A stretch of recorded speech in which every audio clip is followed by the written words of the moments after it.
For 4 years now since New Canaan mother Jennifer Dulos disappeared. And after an intense search by state police, she was presumed murdered by her estranged husband, Fotis Dulos.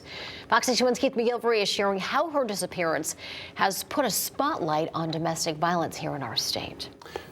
The disappearance and presumed death of Jennifer Dulos put that issue of domestic violence into this major spotlight. And as the case goes to trial this week, we are looking at what we've learned from the New Canaan mom of 5 story and what people need to know if they or someone they love is in trouble. Mary Jane Foster with the Interval House, a nonprofit committed to tackling domestic violence in our state of Connecticut.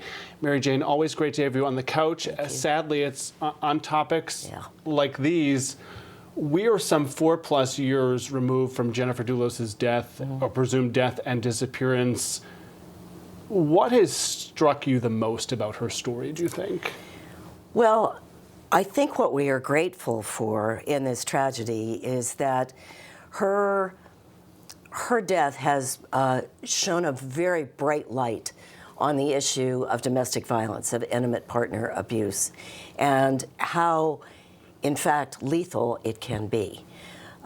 For better or for worse, when we think about victims of domestic violence, we don't think about people who look like Jennifer Dulos or who have the history that Jennifer Dulos had. We don't think that if you were raised in privilege, highly educated, beautiful, smart, talented, that these things can happen to you. And what we learned in the Dulos case, which we have to keep learning over and over, sadly, is that it can happen to anyone, anytime. Over the weekend, I was at the Reservoir in West Hartford, where I run regularly. Took some video with my cell phone. This memorial to Jennifer has been there for years. People have been looking at it and walking by it for years. Why did her story connect with so many folks in the way that it has? I think for a number of reasons. One is because, again, we just didn't believe that this could happen to someone like that, or it could happen in a wealthy community. And she was so vibrant and so warm and so beloved in her community that her family and her friends have made sure that this did not disappear. Her estranged husband took his own life before a verdict in this case. He was facing a murder charge. Is that frustrating? Is it upsetting? Does that factor into your thought process that you did not get a verdict on that front with him?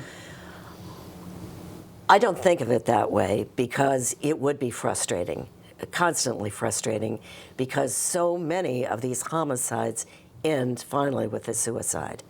And so while we all want justice, justice is defined in multiple ways. So I just don't think of it in those terms. What I think is perhaps most powerful about the work that you do in the organization that you're with is not only are you helping people in need, but you're also empowering people to make the best choices for themselves. For somebody at home who's watching this morning, struggling themselves in a domestic situation, or they know someone who is, what do they do, Mary Jane, right now? Believe it or not, our 24/7 hotline, which is free and is confidential. We never disclose. We do not disclose anything that comes into us, ever. And it's free. It's 24/7, 365 days a year. And of the 5,000 calls that we get roughly on an annual basis, most of those are calls from people who are looking for information. They don't know what's happened to their relationship. Remember, these are two people who fell in love, put their hope, faith, and trust in each other, and all of a sudden, it's changed, and it's dark, and it's scary. So most of those calls are for information.